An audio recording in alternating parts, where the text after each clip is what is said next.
नमस्कार, स्वागत है आप सभी का एजुकेशन मंत्रा में। दोस्तों, इस वीडियो में कुछ इम्पोर्टेंट इन्फॉर्मेशन पर हम डिस्कस करने वाले हैं जो आपको थंबनेल में दिख रही हैं। तो दोस्तों चलिए वन बाय वन हर एक अपडेट को डिस्क्रिप्टिव तरीके से देख लेते हैं। दोस्तों, केवीएस फाइनल रिजल्ट में देरी। जी हाँ दोस्तों, देखा जाए तो बीएड की तरफ से यहाँ पर आज की डेट में केवीएस कार्यालय में मुलाकात की गई है और मुलाकात के क्रम में एप्लीकेशन भी दिया गया और रिक्वेस्ट की गई है कि रिव्यू पिटीशन को ध्यान में रखते हुए केवीएस के फाइनल रिजल्ट को अभी डिक्लेयर ना किया जाए, क्योंकि केवीएस ने पूरी तरीके से विदाउट बीएड को जो है शामिल किए रिज़ल्ट डिक्लेयर करने की पूरी तैयारी कर ली है और केवीएस के रिज़ल्ट कभी भी आ सकता है। तो इस पर केवीएस की तरफ से कुछ सकारात्मक यहाँ पर रुख देखने के लिए अधिकारियों के माध्यम से मिला है और हो सकता है कि केवीएस रिज़ल्ट में अभी थोड़ी सी आपको देरी देखने के लिए मिल जाए। एक वीक के लिए रोका जा सकता है केवीएस का रिज़ल्ट, क्योंकि फाइनली देखिए जो रिव्यू पिटीशन है उसमें सुनवाई बहुत जल्द होगी और एक दिन में फैसला हो जाएगा। और ज़्यादा उम्मीदें यहाँ पर देखा जाए तो मेरे हिसाब से रिव्यू पिटीशन खारिज होने की हैं।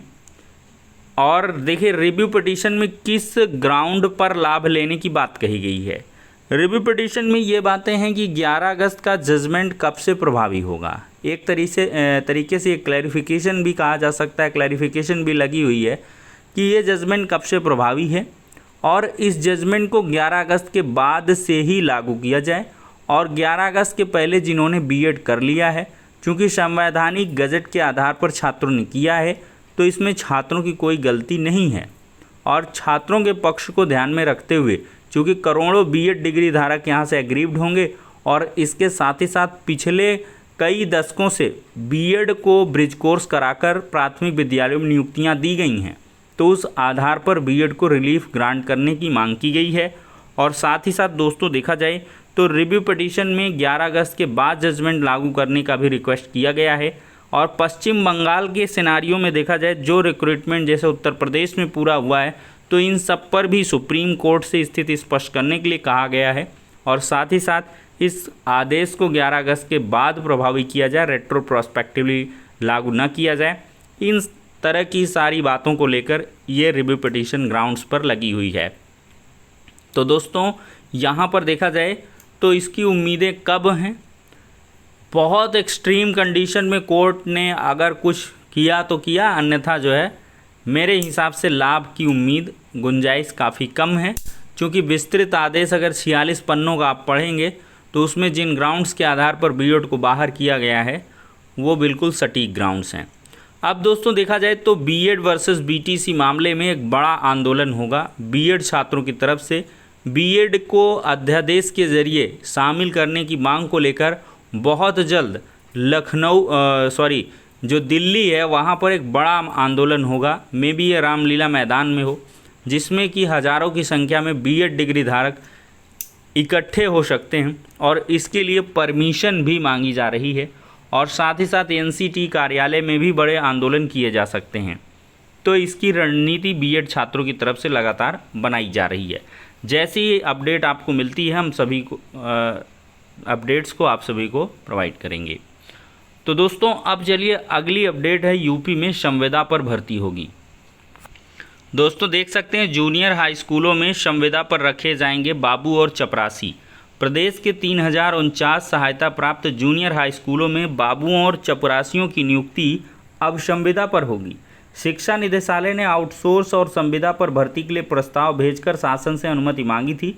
सूत्रों के अनुसार मुख्यमंत्री हरी झंडी मिलने के बाद संविदा नियुक्ति पर पड़ने वाले खर्च और आवश्यक मानव संसाधन आदि का आंकड़न तैयार कर भेजा जा रहा है।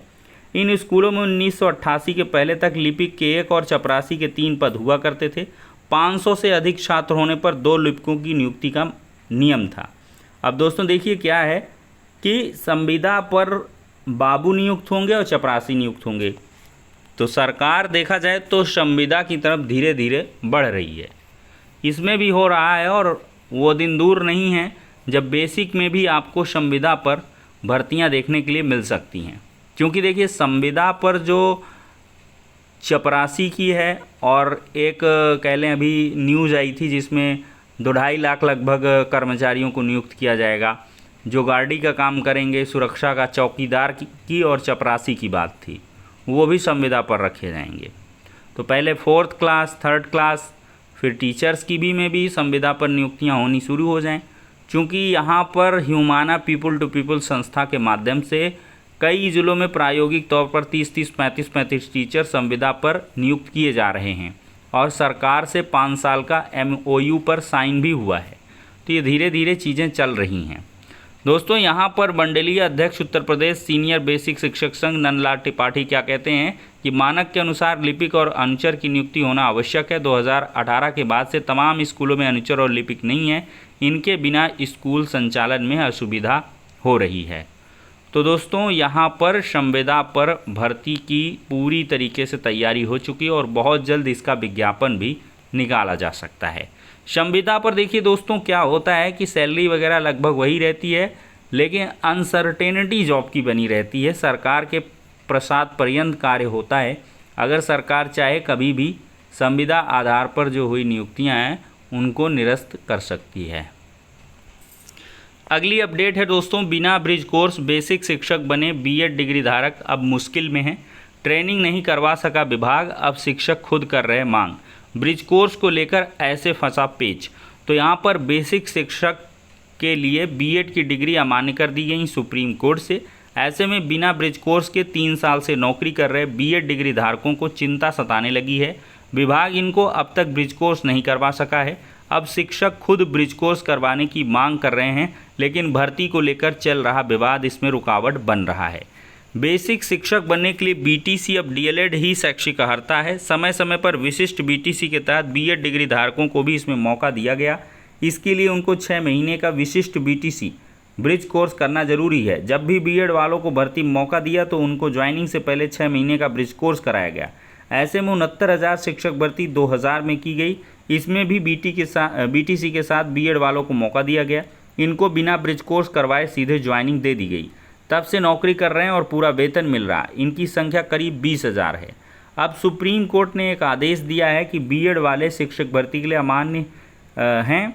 यह निर्णय भविष्य की भर्तियों पर लागू होगा। जिनका पहले से ब्रिज कोर्स हो चुका है और प्रक्रिया के तहत नौकरी कर रहे हैं तो वो निश्चिंत हैं, लेकिन 69,000 शिक्षक भर्ती वाले B.Ed डिग्री धारकों को चिंता सताने लगी है कि ब्रिज कोर्स नहीं किया तो कहीं भविष्य में दिक्कत ना आ जाए।